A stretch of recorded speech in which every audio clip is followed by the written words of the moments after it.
All right, let's go ahead and get started. Welcome to this week's market review for our Yummy subscribers. Hope everybody's doing good out there. Today is September 27th already. All right, so next time we come to you, it'll be October already. Unbelievable. All right, so we are recording, so we're all set there. And any questions that you have, feel free to type those in the chat window. I'm going to cover the markets today and tell you what I think could be happening. And so you want to definitely pay attention to that when we get to that segment. Also, too, make sure you download for our Yummy subscribers. Make sure you download the written reports on Sunday. You know, we post those on Sunday, also including the full-size charts. All right, let's get going here. All right, first thing to talk about, of course, are the risks involved in trading. Like I always say, without those risks, you guys should be able to repeat this by now. There is no opportunity, right? All right, so the two really go hand in hand, and it's true, actually, for most everything we do in life.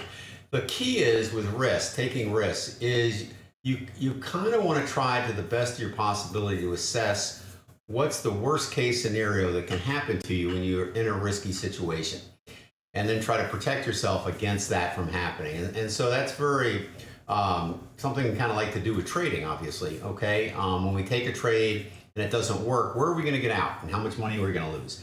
So that's what risk control is all about. And then what you want to do is put the odds on in your favor, of course, that the trade will work out successfully. And when it does, you're going to be earning a lot more than you'll be losing on those ones that aren't working out for you. So that's the whole realm of risk control. I've devoted quite a few books on that whole topic. And it's really an important part of trading. Also, too, we got to realize that, when we do have an edge in the market, it doesn't work all the time. That's where probabilities come in. And so you can do everything right, still get stopped out. And quite frankly, sometimes that's business as usual. You're going to get stopped out sometimes. But you just want to make sure, just like a casino, that when you win, okay, you're consistent in terms of after a certain number of trades or hands of blackjack, if you're a casino operator, that you're on the upside. Okay, that's important. We're going to be able to help you with risk control. As I said, I've written books on that, but you have to also trade with money you can afford to risk, called risk capital. That's really important as well. And then finally, we don't know your personal situation out there. And so a lot of the trades we may look at today, or stocks you may want me to look up, they may be good for one person but not another person, because we don't know your personal situation, your age, your net worth, your association with risk and greed, and all that kind of good stuff. So definitely run by any of the ideas that we talk about here past your financial advisor. All right, also too, how many people are coming to our Stock Analysis Friday at YouTube? This is a really, really fun service. It's really, we all have a good time. We get enough people there that we're able to come up with a handful of good trades each and every week. So it's almost like a stock picking service. So you definitely should check that out. Also, if your broker or something calls you and says, hey, I want you to buy, stock XYZ, bring it to Stock Analysis Friday. We'll apply all the trading tools and technical analysis that we use and give you our opinion on it. All right. And James is saying he really likes Stock Analysis Friday. I'm glad, James, because we're glad to have you there, and I like it too. All right, so definitely remember to join us 8 a.m. Pacific time every Friday. All right, we're usually there for about an hour. All right, same thing with our Facebook page. Definitely subscribe to our Facebook page. So definitely check that out.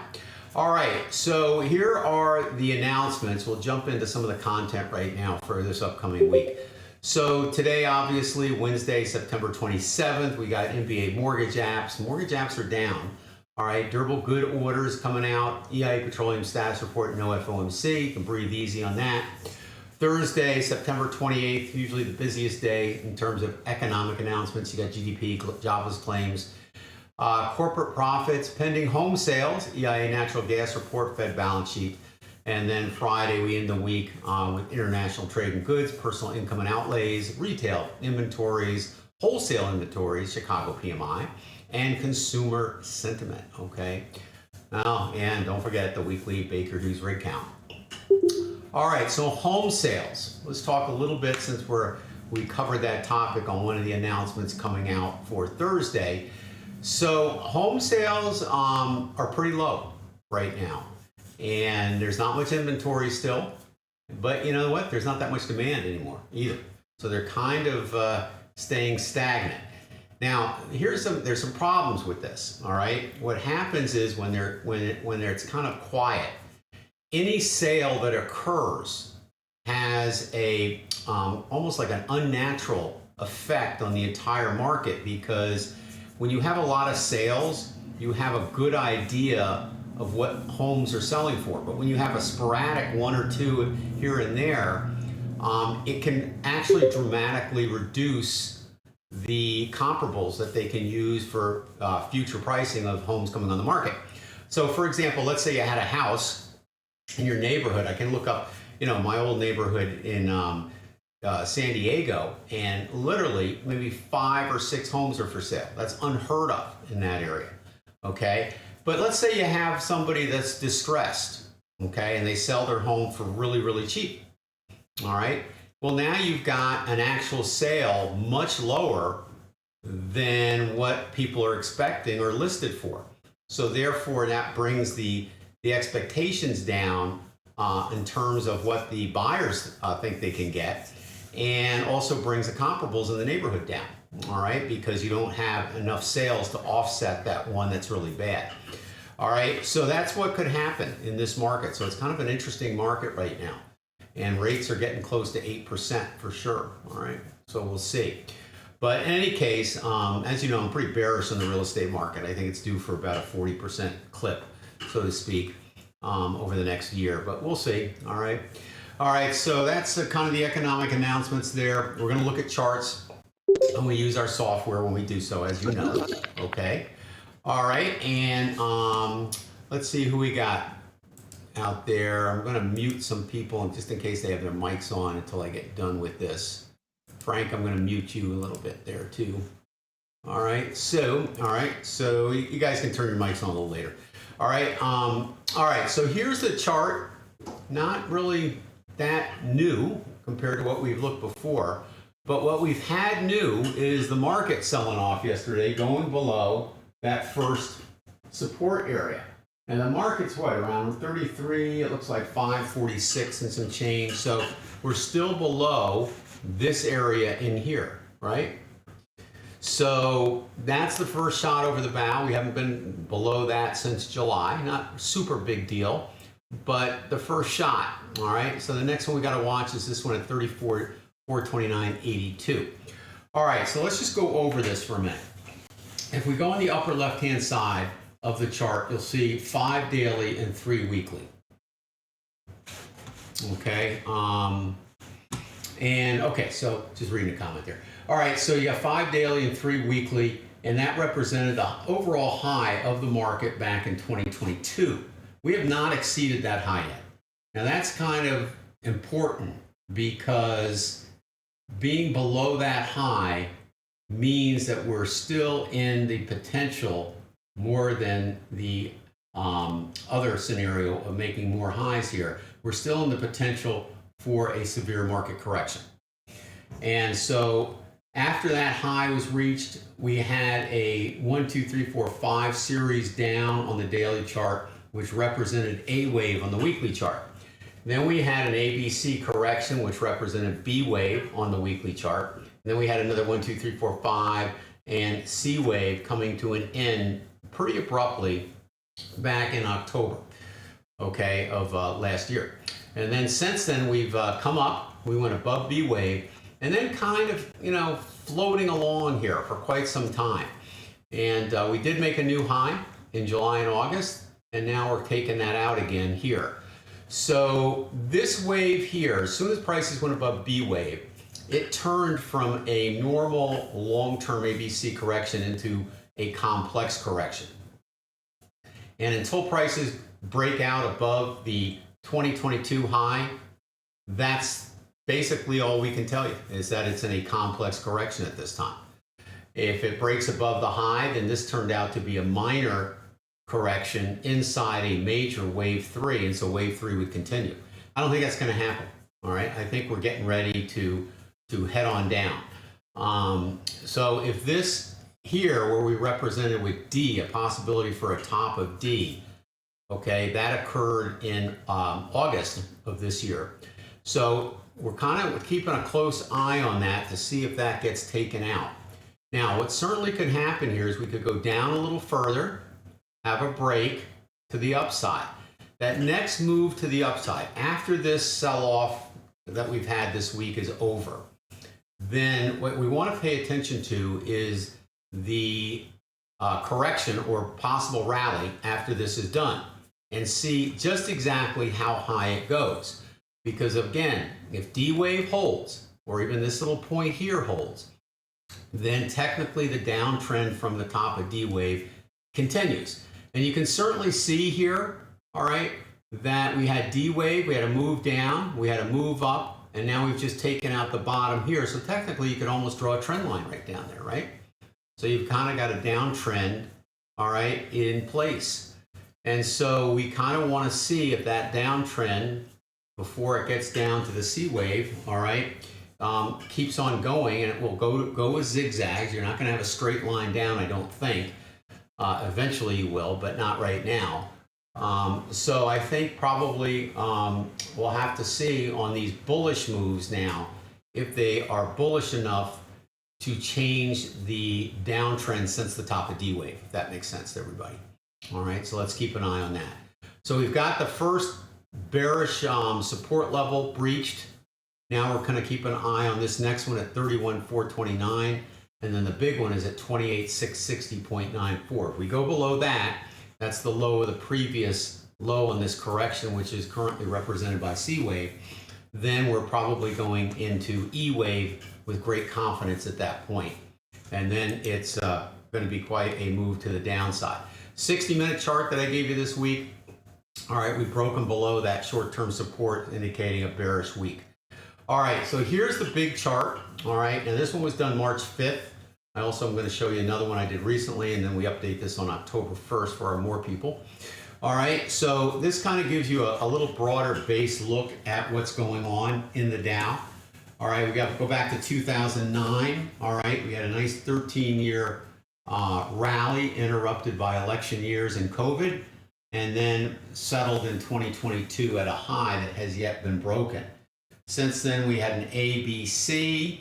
All right, since March 5th, we've gone up a little bit, and here's our wave 4 target zone. Now, this wave 4 target zone is something I didn't just pull out of the air. This is a fib retracement based on the bull run that occurred in the Dow. So, you know, whenever you trade stocks or futures, whatever, you draw your fib retracements in for a corrective area, you use the fibs, right? And so usually 70% of the time they reach that target that we have circled there as a wave 4 target. And that's between 38.2 and 61.8%. So that in the markets, in terms of the Dow, represents 23,273 down to 15,014. So that's the normal retracement area for a wave 4 on a long-term chart. Nothing magic about that. Now, the only other thing I can throw in here is that the COVID low that occurred back here, all right, created on one of our indicators called the PTF, which stands for Precision Trend Filter, it created a red color, a zone. That red zone indicates with a 75% accuracy rate that on the next corrective move down, we will take out that low. So if that's the case, that kind of makes the target then for this wave 4 correction between 18,213.60 down to the bottom of the 61.8% retracement of 15,014. So that's my target for this correction on the Dow. But some things have got to happen. We've got to take out those further supports, and we got to watch to see if it continues and makes another market high. So if it makes another market high, then this wave 3 up here is going to slide over, because this is not enough of a correction to signify a major wave 4 on this time frame. So that in that case, it would be 3 continuing. Could that happen? Anything's possible, all right? But I think basically until that happens, I'm sticking with the fact that this is a major correction, and it is a complex correction at this time. The next question I get asked is, when are we going to hit the target zone? Well, if you'd asked me a year ago, I would have said we would have hit it already. Okay, but then the market went into a complex correction and now is going, it's still technically kind of in it, even though we broke one support level. That may be a clue that we're coming down. It has to break another one, though, first, before I get a little bit more excited about that. But in any case, if that's the case, then what we have here is probably will hit the target. Let's just say it's breaking down now. Well, that probably won't hit that target until 2024, okay? So again, markets will probably zigzag down until they get to the bottom of that C wave. And then once that happens, you'll probably see 2,000 point days sometimes on the market heading down. But right now, you're probably not going to get that. Not unless you have a major event out of left field come by that scares the heck out of the market and causes those type of sell-offs. But from a technical standpoint, until we reach the bottom of that C wave, I don't think you're going to see big drop days of more than 1,000. After C wave, you could see it, all right? Unless there is some major event that occurs in our economy or whatever, okay? So that's kind of where we're at right now with that. In terms of the NASDAQ, all right, NASDAQ, I still see some more bullishness left on it, okay? It's still, NASDAQ's a different animal than the Dow. And at the time of this drawing, this looks to me like we're in a ABC correction. We hit the target lightly, but again, we really didn't have C wave, all right, yet. And here's your C wave right down here. So we're kind of in it now. And notice the two blue lines on the far left-hand side chart. That's a 60-minute chart. And so what I did is I basically, the C wave's got to be at least the same size as A wave, okay, for the most part, unless it's failed, which is always a possibility. But it also can be longer, like 1.618, okay? So these are identical lines, basically indicating that probably we need to get down to around 12,900, okay, on the NASDAQ before it's all in a area where we think it could end its correction. All right, and it looks like, we're going to watch this baby to see if it changes, because if it changes, then that's kind of an interesting aspect to take into consideration as well. So maybe one more high on the NASDAQ before this a whole market implodes. And of course, that will probably carry over to the Dow a little bit here. So you could make another high in the NASDAQ and still have another high on the Dow that doesn't take out D wave. Okay, that could happen. That type of thing. All right, so NASDAQ is a little more bullish than the Dow simply because you can thank your tech stocks, your big blue chip tech stocks. That's where all the money's going for the most part during this phase that we've been in on the NASDAQ that's been so bullish. But eventually that cycle will end as well. If we look at the S&P, it mimics pretty closely the Dow Jones at this time. All right, so we're kind of getting more ready into a more major corrective area. All right, let's get out of here. All right, and here's the Dow here today. And this was, our first shot over the bow here. Okay, so we took that out, right? And then we've got other support areas that we can watch as well. All right, so it's still got to come down quite a bit. But if you look at this chart here on the far right, the weekly chart of the Dow, you can see here how much space we got down here to move. If we have bad news or some event come along, there's a lot of movement, a lot of white chart area down there that can be filled with a correction. So it puts it a little bit more in perspective when you look at a long-term chart like this, all right, of how much possibility there is. And you can certainly see that right now this congestion could certainly be all part of a correction until the foot drops, so to speak, okay? So we'll see what happens with that, all right? And that's kind of where we're at now. But it's a little too early to call it for sure, okay? Because we have those support levels and even the all-time market high to watch, okay? So that's my take on the Dow right now and NASDAQ and the S&P. Now I want to look at USO. All right, this is the ETF for oil, okay, crude oil. And we've been very bullish on this for quite some time, and it's trucking on up to our target pretty quickly, a lot quicker than I thought it would get there. So we've kind of got that situation here. Had a minor little bit of a correction earlier, and it looks like now it's, here's the correction I'm talking about here, okay?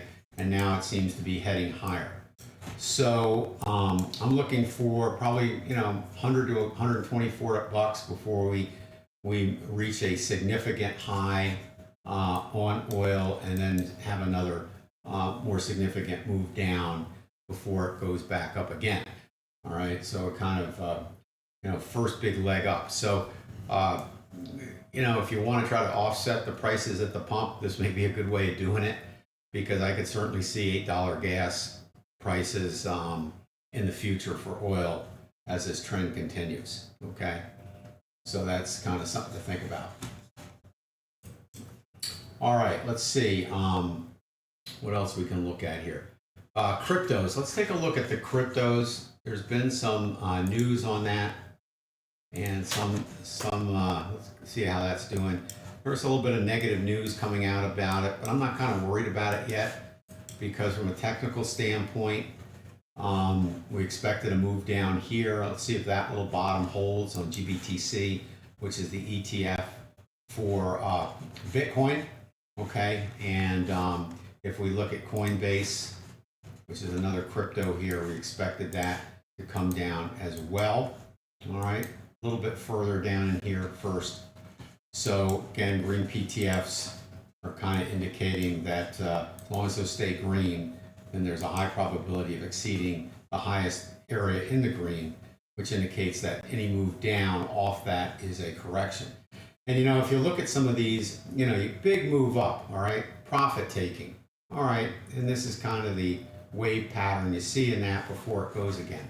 So again, not concerned right now on the cryptos at this point. On RIOT, again, green PTF on the long-term chart, and we can get stuck in this range here, all right, before it goes. So nothing unusual there. If you're short-term trading it, obviously you'd be out by now, but if you're long-term trading it, okay, you'd be still in it with a stop near the bottom, okay, right around there. All right, obviously this would have been a short trade on the lower time frame as well. All right, let's take a look at real estate for a minute, and I'll take a look at the CBT, which seems to be a good one that represents not only commercial but residential. And so in this one here, all right, you can certainly see we've been heading down, all right, since the summer months, and it's gotten worse, okay? What I'm keeping an eye on is this. This is very, very close. If we get more selling pressure and that turns red, that's a big deal, all right? But for right now, we have bullish divergence. We do have another red PTF on the daily chart, so it's not done yet.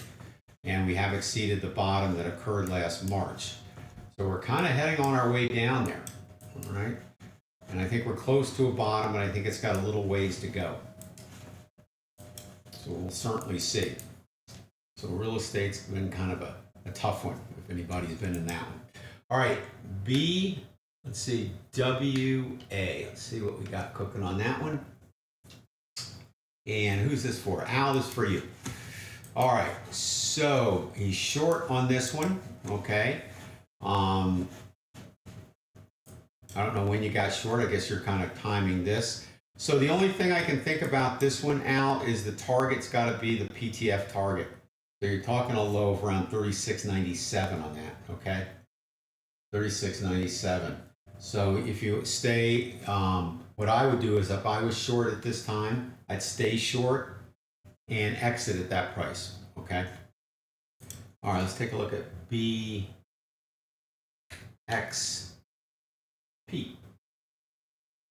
Boston Properties. Okay, so now you're short on this one, and that looks like a good place to be short as well. All right, red PTF on the weekly. You just have we have red PTFs on all time frames. So you definitely want to be short. Now, I don't know what time frame you're playing this off of, but you need to have your stop here, up in this area here, in case you get a, a zig and a zag before it heads on down to the target. And the target's got to be at least the bottom of here, okay? That's kind of what I'm thinking on that. All right, let's see. Frank wants to take a look at UNG, which is the ETF for natural gas. All right, so natural gas is one where we think a bottom is in, down here. Here's our bottom. We want you to have a stop at least on this pyramid or the bottom, whatever works best for you. Bullish divergence. This is the kind of stuff, though, that if you are not in this yet, I would wait. Don't go in it until this is green, this is green. You can go in it if this is still red, but you need to have a breakout. You need to have a significant breakout. You need to get above the $8 mark. So if you're thinking about going into UNG, you might want to wait until you break that top there. If you want an early entry and you don't mind having the money sitting there, why? Because it could sit and go back and forth for quite some time before it breaks out. All right, so if you want to have the money sitting there just to get a better price, you could do that, okay? All right, but again, get your stop low right here. Once you have a breakout here, you go above here, and you can put your stop here, okay? That's okay. But don't put your stop there now if you go in. It has to be near the bottom, okay? So UNG still is not so bad. All right, Alexander, how are you? NOV. NOV, natural whole wealth. Okay, let's check that baby out. All right, so long on those two. Okay, good to be long, I think. I don't know when you got in, but where's your target? I mean, that's always the question. You know, there's a lot of times signals are generated to get in, but unless you can figure out where the decent target is, then you have no idea of where this thing is going, right? So let's just draw in a possible target here. And you hit it once already, so you don't got a lot of room. So here's the green PTF here. So when we break this and this, if this turns yellow, I would keep those stops pretty close, okay? Again, I don't know when you got in. AROC. Plus you've had 4 pyramids in a row on this. All right, same thing. Now you're getting another breakout here. All right, this PTF will turn yellow, okay, after today. This one, no, this one will stay green, okay? And this one's green here. So you got more highs on this. You know, my only problem with all this, it all depends where you got in. If you get in here, enjoy the ride. If you're getting in here, that's risky. Okay, you're getting in late, okay? Profit taking can come in. So always assess that as well. And if you get in late, but the PTFs are still indicating enough profit to make the trade worthwhile, that's okay. But if they don't, then I don't take the trade. Okay, AROC. All right, UNG, is that LNG? I guess LNG. All right, so you're watching this one. Okay, so LNG, interesting. All right, I kind of think that, you know, you had a correction in here. Only 15% of the time corrections fail and only go there. All right, the good part about that is if this is the bottom of a 4, then the fibs will be higher for wave 5. Okay, so that's a good thing. All right, however, problem is it's only 15%. 70% of the time they end here. So it's still very possible we could still be in a correction, kind of like the Dow, right? Where eventually it will come down here. So as a general rule, I kind of don't like to trade the lower probability corrective areas, but I'll leave that up to you, okay? You can see if that, because sometimes it'll work out for you, but I find that the more sure a bet is wait for the correction to hit that target zone. All right, Marone, let's see. Hello, Ben. I'm thinking to create a small position in Tesla. Okay, take a look at Tesla here. What entry price do you recommend? Okay, so Tesla's come down, all right? We expected that, all right? Again, here's a great example. Is it better to get in here, or would it have been better to get in here? You know, and this is the problem with getting in late, is even though the trend may rebound and take off, okay, the problem is that you'd probably be better waiting for the correction and get in at a better price, right? That's usually the thinking behind that. So, all right, so what the tools are telling me is, okay, let's first draw in the correction area and see how we did on that. I would imagine this probably was a 2 bottom, so I think we hit that pretty smack on, and I do not think we went above wave 1, so into wave 1. So that was a pretty deep correction. You've got a PTF target here, and be honest with you, because that correction's so deep, watch what happens here. Okay, see how low that is? So the PTF target is the one you want to shoot for on that. So, so that's your target. You got red here and red here. So it's not quite ready yet. So wait for this to come down. Let's have it come down and have this yellow. Let's have this yellow. Let's have this turn green. And this may go red. And if it does, wait for it to go back to green. So you've got more time, okay? I would let this thing bottom out before I would take a position in it.